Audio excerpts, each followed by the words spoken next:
Hello and welcome. In this video, I'm going to demonstrate how to create a do until loop. So I did a while loop before, and I do prefer while loops. I'm going to go with the really plain Jane example, and the idea is in my next video, I'll do a more interesting example. So in this example, I'm going to create a list box. And in this list box, I'm going to output the numbers between 1 and 10. If this sounds a lot like my last example, it is. So I'm going to call my list list items, and let's change things up. So rather than have a button, I'm gonna define the onload event. So if I double click on my form itself, you've probably run across this before. Now I'm defining the load event. So in other words, when someone runs this program, this is what's going to happen. So no buttons, just a list box. So like I said, I do prefer the while loop, so I'm going to start off with a while loop, and I'll just turn it into an until loop so you can see the difference. I'm going to need a counter for this loop, right? Because I said I'm going to output the numbers between 1 and 10. So that means I'm going to start somewhere and end somewhere. So I'm going to create a counter. I'm going to call it I, and an integer is a good idea here. I said between 1 and 10, so we'll start at 1. So do while, this is a while loop, which is not what this video is about, but we'll get there soon enough. Do while I is less than or equal to 10. Alright, so the idea, I want to keep doing this, so printing out things to my list box. It's LST. This is why I give my elements a 3-letter prefix, because I always forget what they're called. And this is exactly what I did in my last example, so if this is just really abstract looking, then watch the previous video.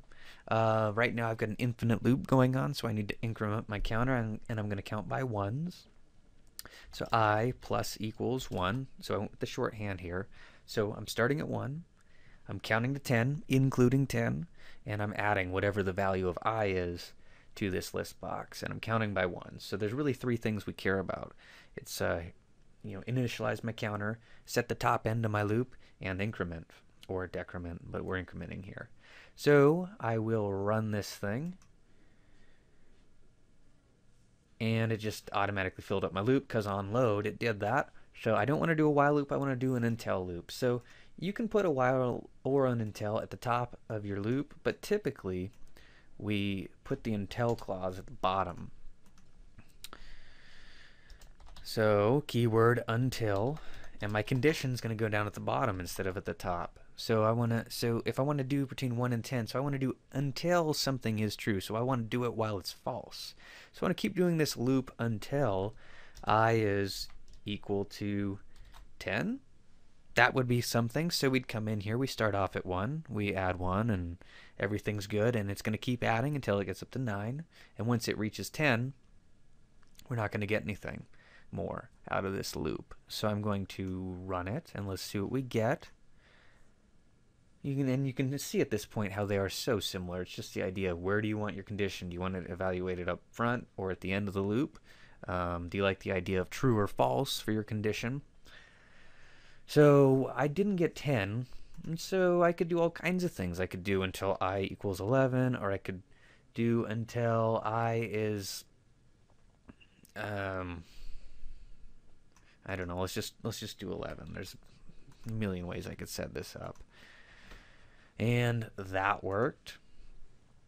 I could also do loop until I is greater than or equal to 10. That's going to give me my 9 again.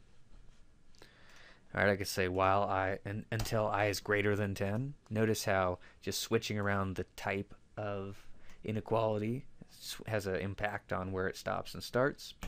And that's really about all I can tell you about do until loops. Really, I mean, I can show you different contexts. In my next video, I'll show you a sentinel loop, and it's quite a different structure. And you could solve it with a while and an until, and I'll do it in both fashions. It's going to be a longer video, but you'll definitely get more out of it.